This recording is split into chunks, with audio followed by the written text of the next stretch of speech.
오늘 수요 저녁 예배의 말씀은 요한계시록 8장 8절 9절 2절만 묵상하도록 하겠습니다. 둘째 천사가 나팔을 부니 불 붙는 큰 산과 같은 것이 바다에 던져짐에 바다의 3분의 1이 피가 되고 바다 가운데 생명 가진 피조물들의 3분의 1이 죽고 배들의 3분의 1이 깨지더라. 아멘. 오늘 둘째 천사가 나팔을 불 때는 바다의 3분의 1이 피가 되고 9절에 바다 가운데 생명 가진 피조물들의 3분의 1이 죽는다고 얘기하고 또 배들의 3분의 1이 깨진다고 얘기하고 있습니다. 그런데 제가 지난주에 나팔에 대해서 묵상할 때요. 나팔은 어떤 의미가 있다고 그랬죠? 나팔은 여러 가지 의미가 있지만 하나님 우리에게 순종을 촉구하는 것이라고 말씀을 드렸습니다. 말씀에 인을 뗄 때는 뭐예요? 말씀으로 하시는 거죠. 어떻게 보면 말씀으로 우리에게 가르치고 깨닫게 하시고 타이르시는 거죠. 그런데 나팔을 불 때는 경고하시는 거예요. 강하게 경고하는 거예요. 그만해. 이제는 정신 차려. 이렇게 하면서 사이렌을 울리는 것이죠. 그래서 나팔은 순종을 촉구하는 것이라고 말씀을 드렸습니다. 그래서 그 나팔을 불 때는요. 사람을 직접적으로 피해를 주시는 것이 아니라 오늘 본문에 보면 어떻게 되어 있어요? 나팔을 부니 큰 산과 같은 것이 바다에 던져지며 바다의 3분의 1이 피가 되고 바닷물은 자연계잖아요. 하나님이 창조하신 바다잖아요. 궁창이잖아요. 그런데 이 바다인 궁창을 하나님께서 바다의 3분의 1이 죽는다는 것을 말씀하고 있죠. 그리고 바다 가운데 생명을 가진 바다 생물들이 3분의 1이 모두 죽는다고 얘기합니다. 그리고 바다에 있던 배들의 3분의 1이 모두 깨져서 없어진다. 그러면 이제 불 붙는 큰 산과 같은 것이 바다에 던져진다라고 얘기하고 있습니다. 우리가 이제 문자적으로만 해석하면요. 하늘에 있는 유성이 떨어질 때 대기권을 통과하면서 지구에 떨어지면 큰 충격을 주게 되죠. 그래서 이것을 이제 유성으로 이제 많은 사람들이 해석하기도 합니다. 그런데 좀 성경적 근거를 가지고요. 이것을 상징적인 표현으로 우리가 해석을 하면 예레미야 51장 25절 27절에 이제 나팔이 등장을 하고 있습니다. 28절에 보면 불 붙는 산이 나오고 있습니다. 근데 이 불 붙는 산은 바벨론을 상징하고 있습니다. 이 바벨론은 당시의 세속주의와 우상 숭배를 상징하고 있는데 당시의 강대국이고요. 세속주의와 우상에 빠진 물질 만능주의에 빠진 그 바벨론의 국가를 의미하고 있어요. 바벨론이 무너지는 것을 의미하고 있습니다. 그래서 배들의 3분의 1이 터진다는 것은 이 배들의 3분의 1은 거의 다 무역선이에요. 당시에는 무역선인데 이것은 무역을 한다는 건 뭐예요? 경제를 움직이는 힘을 의미하죠.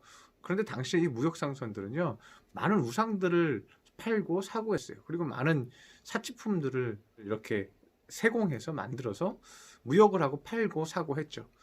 그래서 이것은 물질 만능주의가 3분의 1이 파괴된다. 다시 말하면 세계 경제의 3분의 1이 파괴될 것이다 라는 것을 의미하고 예언하고 있다고 학자들이 많이 얘기하고 있습니다. 요즘의 모습이 그렇죠.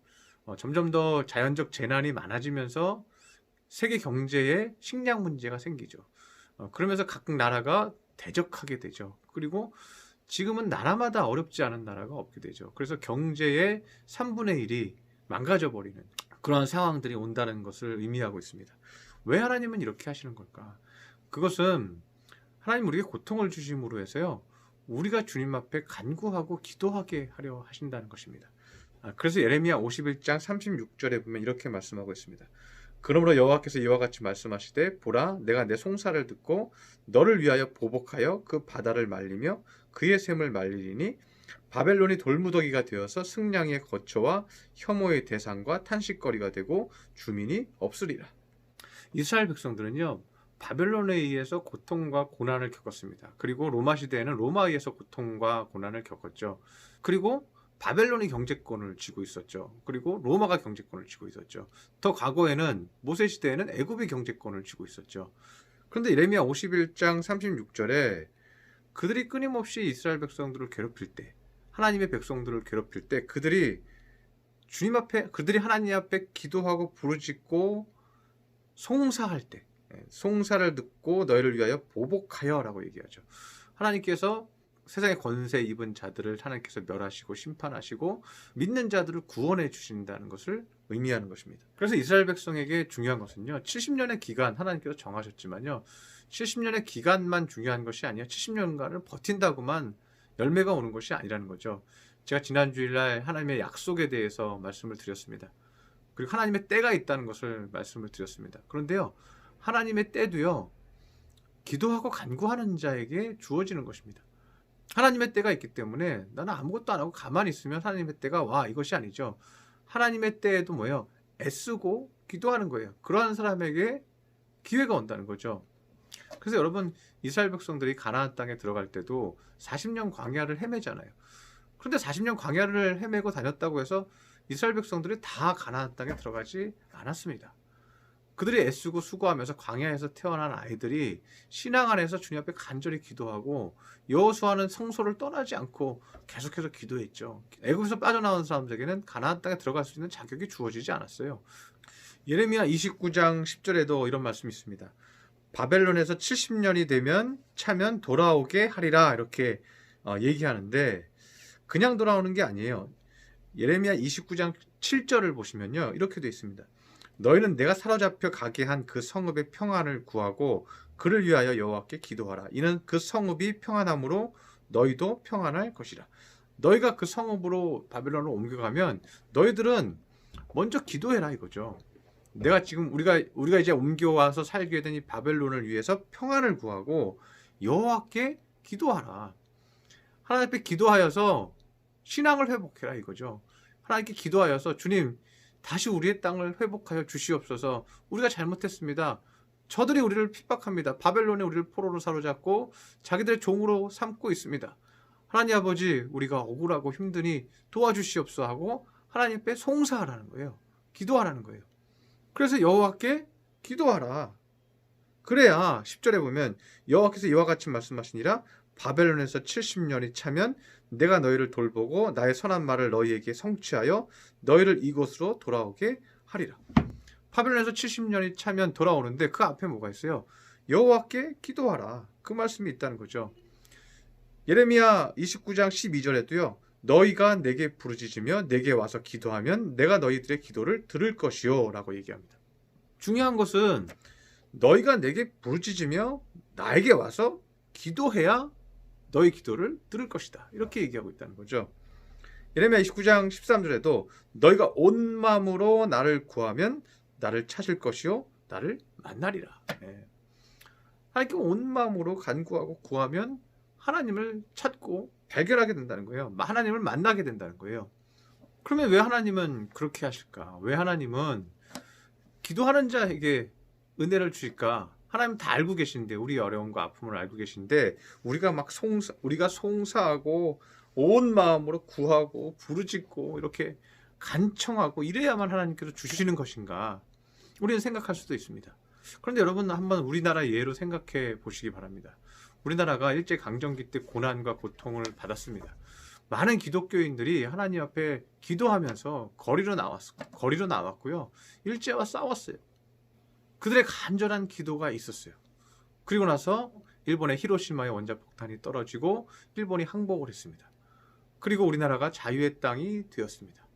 우리 믿는 사람들은 하나님이 하셨다고, 우리가 부르짖고 기도했더니 하나님께서 도와주셨다고 말하며 간증하고 교회를 세웠습니다.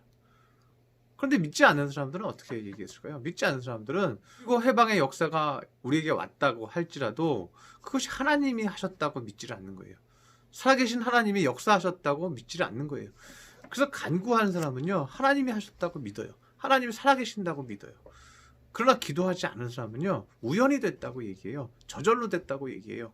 그러니까 하나님은 어떻게 해요? 기도하는 사람에게 주기 원하는 거예요.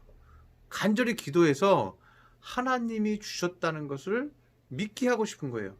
그래서 그냥 안 주고요, 여러분이 기도할 때 주시는 거예요. 왜요? 기도할 때 줘야 하나님을 간증하니까, 하나님이 살아계신다고 믿으니까. 그래서 간절한 자가 하나님을 체험하는 거예요. 간절한 자에게 하나님께서 손길을 내어주시는 거예요. 우리가 지난번에 누가복음 18장에 있는 말씀을 묵상했습니다.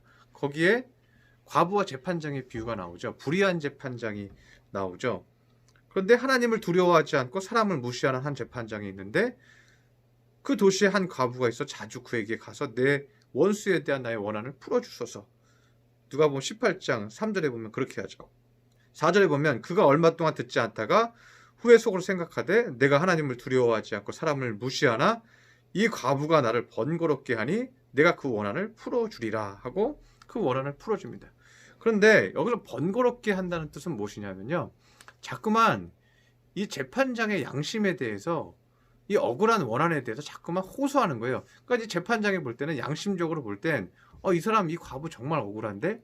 그래서 마음이 번거로워지는 거예요. 이 말은 뭐예요? 우리가 하나님 앞에 간절히 기도하고 간구할 때 우리의 간구가 정당성이 있어야 된다는 거죠. 내 안에 온전하고 정직한 정당성이 있어야 한다는 거죠.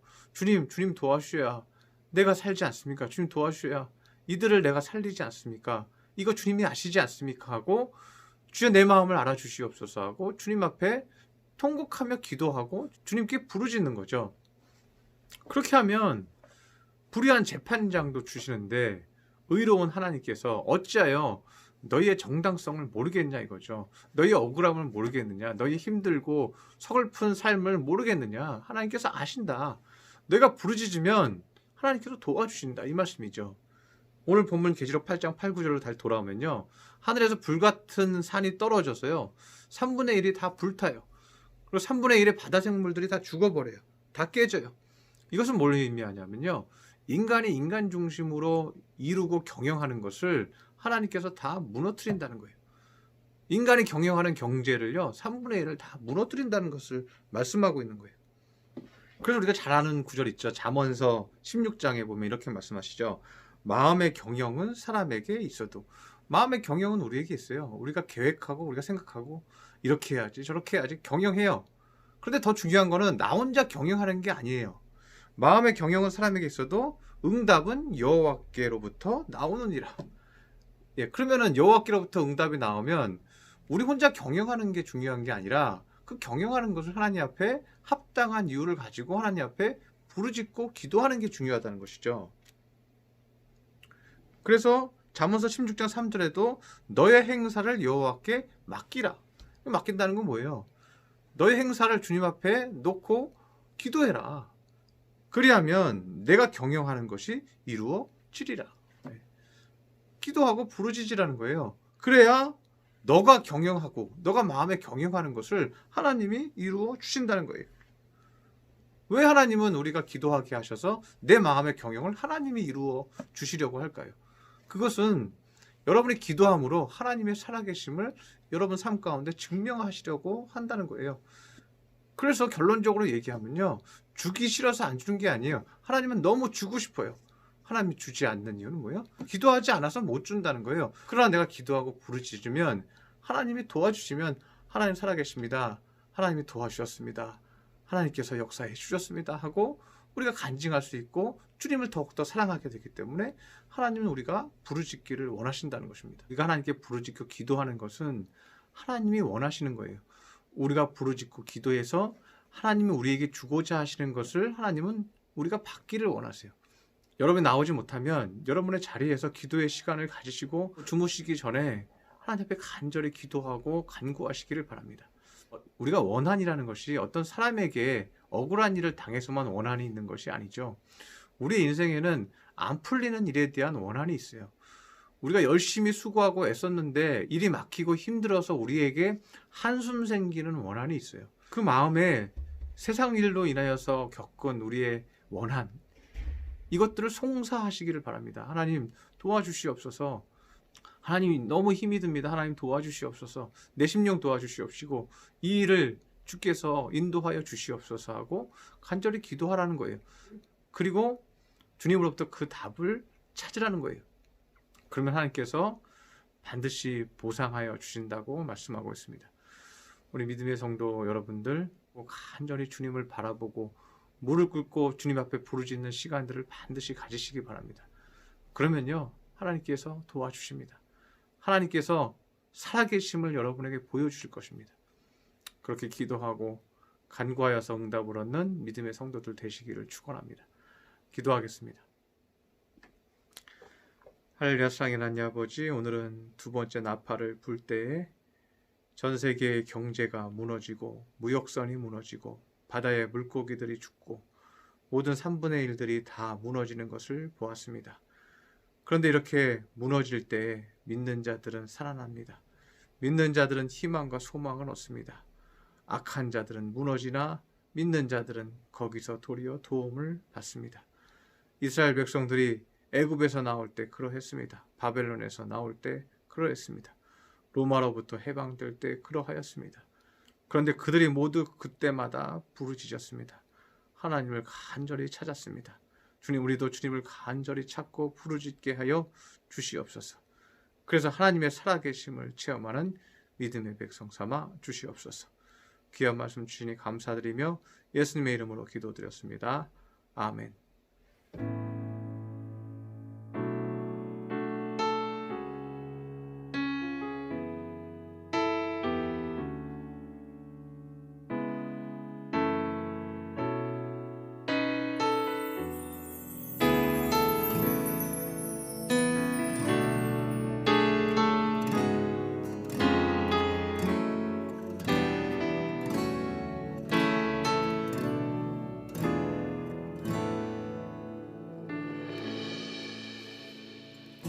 무한 시절 지날 때 깊은 한숨 내쉴 때